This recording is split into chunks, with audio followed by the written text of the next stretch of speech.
भारत गौरव आचार्य श्री पुलक सागर जी गुरुदेव के प्रवचन और लेटेस्ट धार्मिक भजन व कार्यक्रम निशुल्क देखने व सुनने के लिए हमारे YouTube चैनल जीन शरण मीडिया को आज ही सब्सक्राइब करें और सबसे पहले देखने के लिए बेल आइकन पर क्लिक जरूर करें। ध्यान रखिए मान्यवर, एक मुसलमान समाज ने अपनी पहचान नहीं खोई। आज भी मुस्लिम जुम्मे का दिन आता है, शुक्रवार आता है, यदि सड़क पर भी मुसलमान खड़ा है और अजान का समय हो जाए तो मुसल्ला बिछा करके नमाज अदा करने लगता है। ये शिक्षा एक मुसलमान से सीखना चाहिए, हिंदुओं को सीखना चाहिए, जैनों को सीखना चाहिए। ध्यान रखिए, सच्ची खुदा के प्रति क्या आस्था होती है।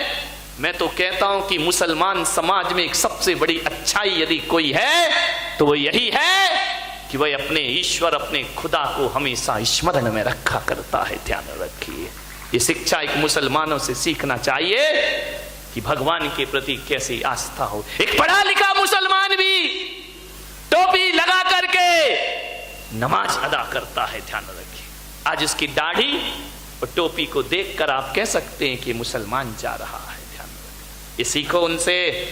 मुसलमानों की बुराइयां करने से कुछ नहीं होता है। एक कौम दूसरे कौम की बुराई करे तो इससे कोई आप आदर्श व्यक्ति नहीं बन जाते हैं। मैं तो कहता हूं, जिस कौम के पास जो अच्छाई वहां उसका वर्णन होना चाहिए, उसका सम्मान होना चाहिए। क्या आस्थाएं हैं उनकी, विचार करिए।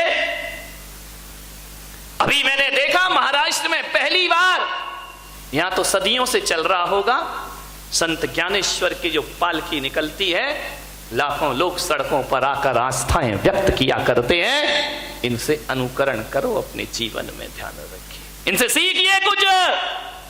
यदि सेवा सीखना है, कैसे सच्चे हृदय से सेवा की जाती है, तो ईसाई कौम से सीखो कि सेवा कैसे की जाती है। निस्वार्थ भाव से मदर टेरेसा कोढ़ियों की गलित कुष्ठ की उंगलियों में अपने हाथ से मलहम पट्टी किया करती थी।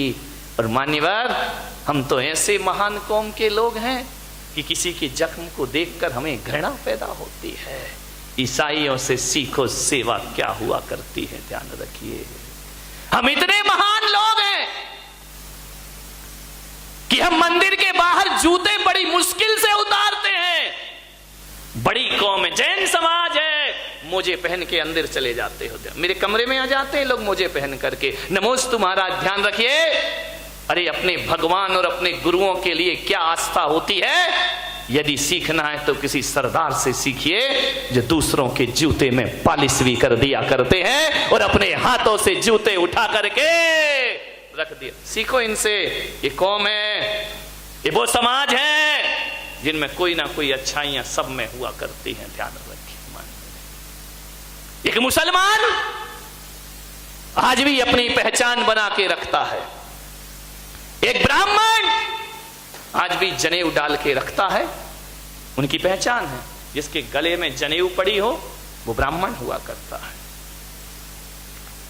जिसके सिर पर टोपी हो वो मुसलमान हुआ करता है, और जिसके गले में क्रॉस लटक रहा हो वो ईसाई हुआ करता है। ध्यान रखिए मान्यवर, एक बात तो बता दो, सभी धर्मों के पास अपनी अपनी पहचान है।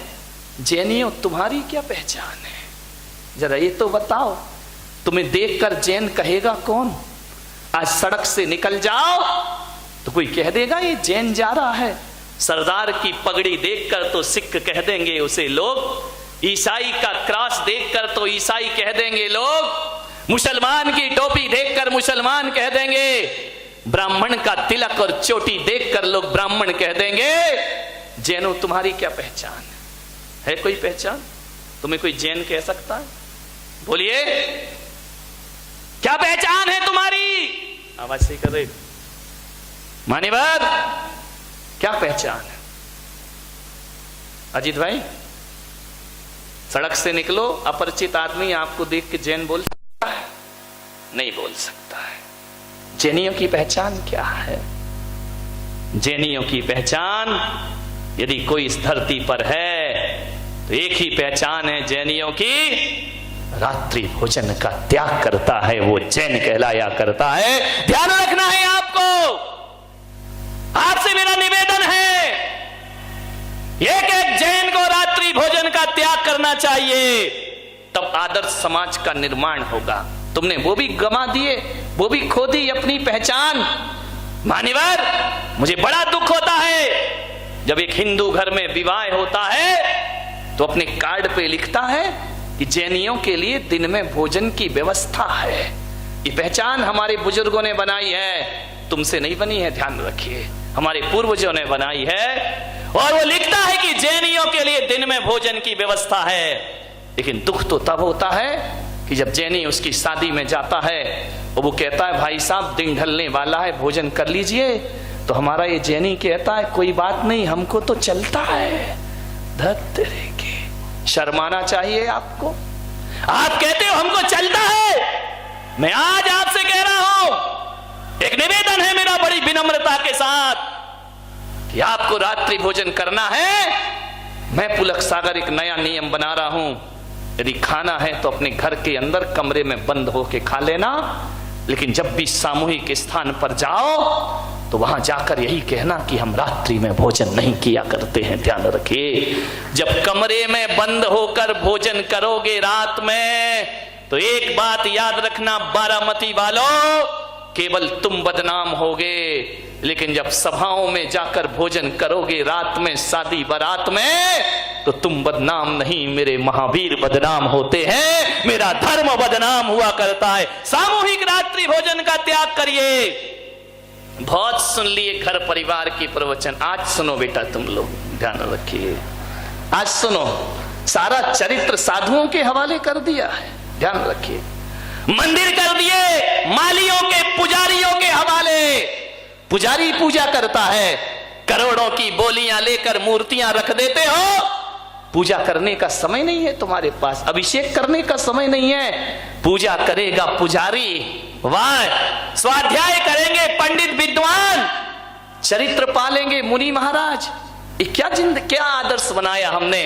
मंदिर कर दिए पुजारियों के हवाले, शास्त्र कर दिए पंडितों के हवाले, चारित्र कर दिया मुनियों के हवाले, और तुम सब किसके हवाले? कौन बोला? हवाला के हवाले हो गए हम। ध्यान रखिए, ये आपका फर्ज है। यहां मंदिर बना है, आकाश से तो नहीं टपका ना, शांति से। मंदिर कहां से आया? आकाश से टपका है। बाला साहब ठाकरे, ये मंदिर कहां से बना है?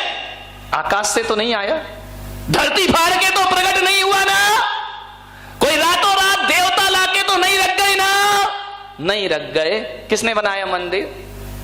बोलिए, मंदिर किसने बनाया? अतुल सेठ बता जरा। समाज ने बनाया ना। मंदिर समाज बनाती है, पैसा इकट्ठा करती है, आस्थाएं रखती है। आप एक बात बताइए, जब मंदिर समाज मिलकर के बनाती है तो पूजा कौन करेगा? उसकी पूजा करना भी समाज का फर्ज हुआ करता है, दायित्व हुआ करता है। आपने मंदिर बनाया है, आपको पूजा करना चाहिए, आपको पाठ करना चाहिए। विचार करिए, आपके पास मंदिर की पोटले पर बैठकर बकवास करने का टाइम है, लेकिन भगवान की पूजा करने का टाइम नहीं है आपके पास। धर्मशालाओं में बैठकर पंचायत लगाने का टाइम है समाज को, लेकिन रात के समय स्वाध्याय और आरती करने का समय आपके पास। कैसे जिएगी ये समाज? कैसे चलेगी ये समाज? आज श्वेतांबर समाज का मैं एहसान मानता हूं। आज श्वेतांबर समाज ने जो किया है, आज मुंबई की सड़कों पर देखो, सुबह 6 बजे 400, 500, 1000 बच्चे धोती दुपट्टे पहनकर जिनालय में जाते हुए दिखाई दे जाएंगे।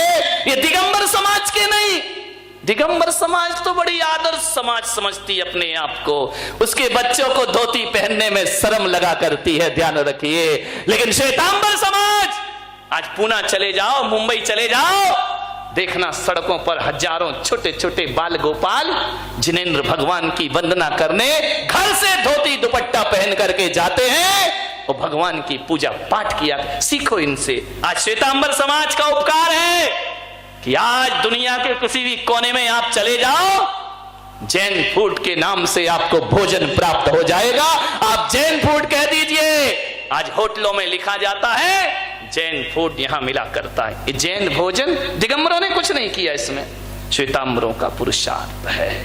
मैं उस समाज को बहुत बहुत आशीर्वाद और धन्यवाद प्रदान किया करता हूं, जिसने विदेशों में भी जैनों की पहचान बनाकर रखी है। मान्यवर पूजा नहीं करते, बूढ़े हो गए, बुजुर्ग हो गए, अरे तुम्हारे मंदिर तो अभिषेक बालों से भरे रहना चाहिए, पैर रखने की जगह नहीं मिलना चाहिए।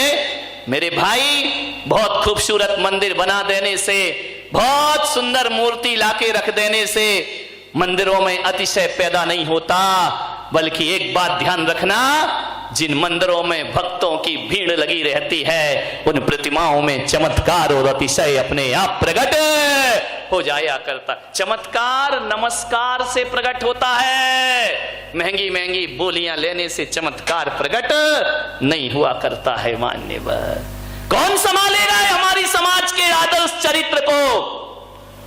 आज मुनि लोग नियम देते हैं तो लोग आहार देना बंद कर देते हैं। महाराज नियम नहीं देते, महाराज ये त्याग नहीं करा दे, महाराज वो त्याग नहीं करा दे। एक बात याद रखना, पूरे विश्व में मुट्ठी भर है ये जैन समाज, इसका कोई अस्तित्व, कोई वजूद नहीं है। ये मुट्ठी भर जैन समाज एक बात ध्यान रखे, यदि आज ये मुट्ठी भर जैन समाज है, फिर भी पूरे देश में जैन समाज जानी जाती है, पहचानी जाती है, तो उसकी जान पहचान किससे है? पैसा कमाने से नहीं है, ऊंचे मकान बनाने से नहीं है। आज ये जैन समाज यदि पहचानी जाती है तो अपने आचरण त्याग और तपस्या से ये जैन समाज पहचानी जाती है। आचरण त्याग तपस्या। आज भी मुझे बड़ी खुशी होती है, आज भी मैं बड़ी कोई पक्षपात नहीं कर रहा हूं, बड़े बड़े मंडलेश्वर महामंत संतों से मैं मिला हूं, बड़े बड़े संतों का जमाव बाड़ा हुआ है, ध्यान रखना। लेकिन मैं आपसे कहता हूं, जब सभी संत हम लोगों से मिलते हैं तो केवल एक ही बात कहा करते हैं कि त्याग तपस्या और सन्यास की सच्ची परिभाषा कहीं देखना है तो जैन संतों के पास मिला करती है, और कहीं भी वह दर्शन, ये पहचान है हमारी त्याग।